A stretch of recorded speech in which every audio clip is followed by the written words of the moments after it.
उन्हीं से को मसला पूछ लेता था, और जब मैं मसला पूछता था तो वो मुझे रोटी खिला देते थे। जब मैं उनसे मसला पूछता तो वो मुझे, हजरत अबू हुरैरा फरमाते मुझे भूख लगी, मैं हजरत उमर के पास गया, उनसे मसला पूछा। उनका रिवाज था जब मैं मसला पूछता तो पहले रोटी खिलाते।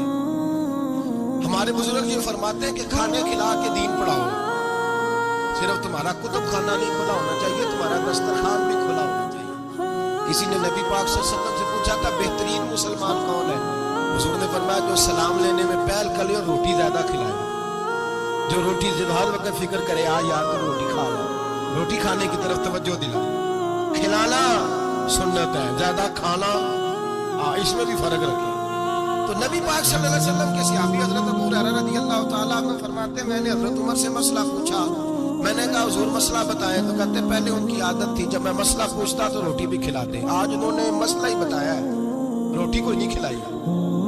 तो मुझे कहने लगे अबू हुरैरा तू सोचता होगा रोटी नहीं इसने पूछी, तूने कब से खाना नहीं खाया? मैंने कहा आज सुबह से। तो जनाब उमर कहने लगे मैंने कल सुबह से नहीं खाया। चल अबू बकर सिद्दीक के घर मसला पूछते।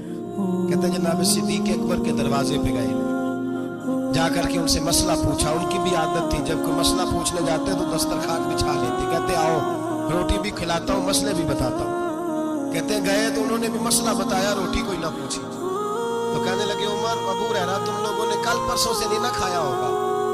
और अबू बकर को 4 दिन गुजर गए हैं, थोड़ा सा दूध मिला है या खजूर मिली है, रोटी कोई नहीं मिली। चलो दरे रसूल पे चलते, आओ हुजूर की बारगाह।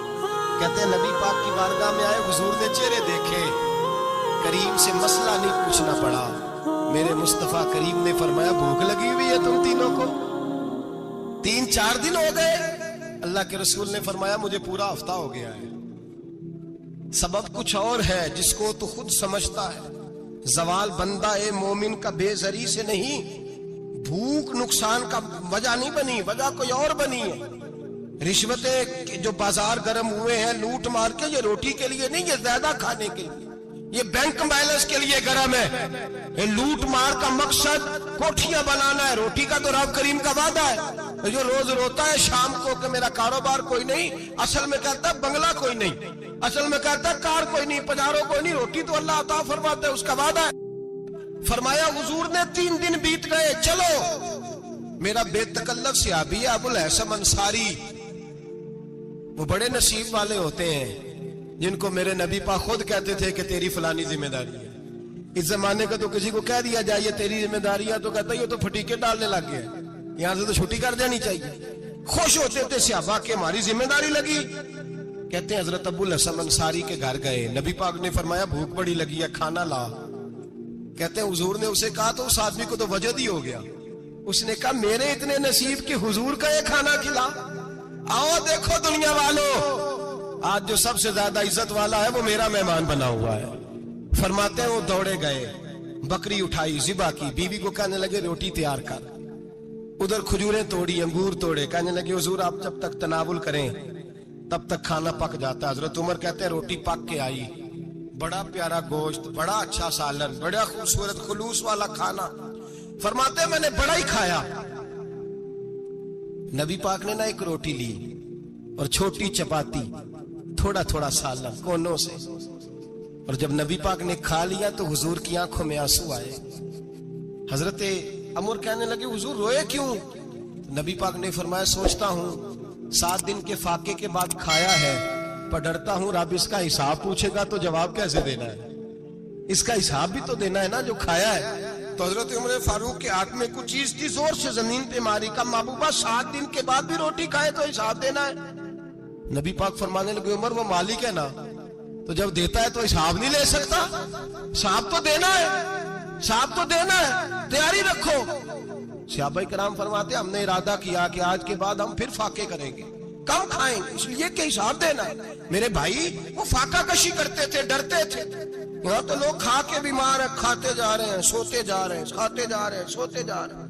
ये भी वक्त आएगा रमजान शरीफ का, सवेरे दर्स पे आओ कहते नींद बड़ी आती है, सवेरे 2 सिपारे पढ़ के सोया करो कहते साहब नींद बड़ी आती है। फजर के बाद ही तो वक्त होता है अल्लाह अल्लाह करने का, शहरी का, खाते जा रहे हैं, सोते। लोग जमात से नमाज नहीं पढ़ते सो जाते, जमात का सवाब छोड़ के सो जाएंगे। भाई रमजान मुबारक में फाका कशी की ट्रेनिंग होती है, फाका कशी की तरबियत ले रमजान में, रोके अपने आप को, तरबियत होगी। रोजा एक प्रैक्टिस है, एक मुजाहिदा है, एक जद्दोजहद है। जद्दोजहद किस चीज की? अल्लाह की रजा के मुताबिक अपने आप को ढालने की जद्दोजहद। सौम का लुग़वी माना होता है रुक जाना। हलाल रिज़्क सामने पड़ा है, हलाल मशरूब सामने पड़ा है, हलाल रिश्ता बीवी का मौजूद है, लेकिन इन सब चीजों से हालत रोजा में रुकना, अल्लाह की रजा के लिए रुकना, इसका नाम रोजा है। नबी पाक अलैहिस्सलाम ने जवानों को हुक्म दिया है, या माशरल शबाब, ओ जवानों। या रसूलल्लाह क्या हुक्म है? फरमाया या निकाह कर लो अगर ताकत है, नहीं ताकत तो रोजे रखो। हुजूर रोजे से क्या होगा? फरमाया तुम्हारा नफ्स कुचला जाएगा, शैतान वसवसा अंदोजी नहीं करेगा। हजरत जनाब सैयदना जुनैद बगदादी, बगदाद के पीर से किसी ने पूछा था आज से 1100-1200 साल पहले, वो तो जमाना वैसे नेकी और परहेजगारी का था, का बाबा जी मर्द और औरत नेक हो, बगैर पर्दे के, बगैर हिजाब के, बगैर दीवार के बैठकर एक दूसरे को दीन सिखा सकते? हजरत साहब बताइए, मर्द और औरत नेक हो तो बगैर पर्दे और हिजाब के एक दूसरे को दीन सिखा सकते हैं? तो हजरत जुनैद बगदादी फरमाने लगे, सिखाने वाला हसन बसरी हो और सीखने वाली राबिया बसरी हो तो फिर भी बगैर पर्दे के बैठने की इजाजत नहीं। तो मुफ्ती साहब को इजाजत किसने दी? मौलाना साहब को इजाजत किसने दी? बड़ा वो नहीं होता जो टीवी पे ज्यादा आता है, बड़ा वो होता है जो रसूलुल्लाह के दीन पे अमल ज्यादा करता है। हजरत अब्दुल्लाह इब्ने मसूद रदी अल्लाह ताला अन्हु फरमाते, ज्यादा बातें करने वाला आलिम नहीं होता। हुजूर फिर आलिम कौन होता है? फरमाया पढ़ो कुरान, इन्नमा यख्शल्लाह मिन इबादिहिल उलमा।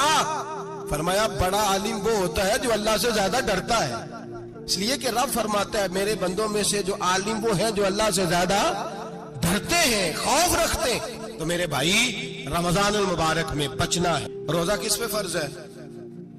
अमीरों पे के गरीबों पे?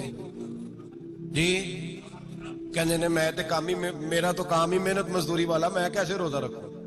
मैं तो दिहाड़ी लगाता हूं तो रोजा कैसे रखूं?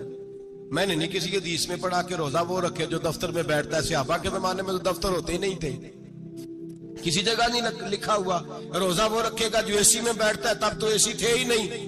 हजरत अबू बकर सिद्दीक रज़ी अल्लाह ताला अन्हु से लेकर जनाब बिलाल तक सारे अपने हाथ से काम करते, सारे अपने हाथ से काम करते, सारे।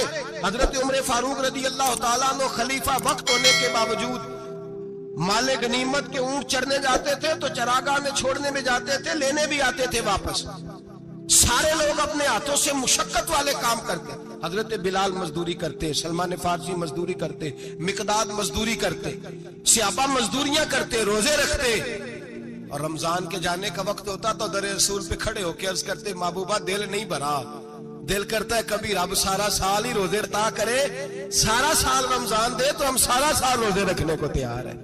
जज्बा था, ताकत थी, हिम्मत थी। मेरे नबी पाक ने फरमाया लिकुल्ल शैइन ज़कात व ज़कातुल जसद सौम। फरमाया हर शय की ज़कात होती है, वजूद की ज़कात रोजा है। रोजे रखो जिस्म की ज़कात निकल जाएगी। फाका करना भी मेरे नबी पाक की सुन्नत है, मिसवाक करना भी सुन्नत है और फाका करना भी। मिसवाक वाली सुन्नत ज्यादा अपनाते हैं लोग, फाका करना भी नबी पाक की सुन्नत है। एक साहब मुझे कहने लगे जनाब बैठ के खाना हुजूर की सुन्नत है। मैंने कहा कभी कभी ना खाना भी नबी पाक की सुन्नत है, ना खाना भी हुजूर की सुन्नत है। और हमारे फुकाहा ने लिखा है जो रोटी ज्यादा खाता है उसमें दो बातें पैदा हो जाती हैं। क्या क्या? एक बोलता ज्यादा है, दूसरा सोता ज्यादा है, गाफिल हो जाता है।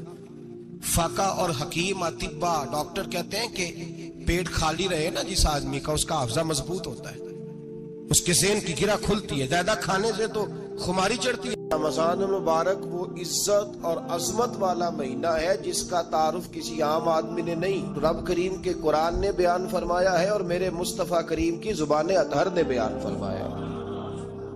लेकिन आने से पहले बुखारी मुस्लिम में हदीस है, हजरत सलमान फारसी रज़ी अल्लाह ताला अन्हु कहते हैं रमजान शुरू होने से पहले नबी पाक ने हमें मस्जिद में बुलाया और खुतबा इरशाद फरमाया बाकायदा और इरशाद फरमाया, लोगों तुम पर एक महीना आने वाला है जिसमें अल्लाह अपने बंदों पर खास किस्म की रहमतों का नुज़ूल फरमाता है।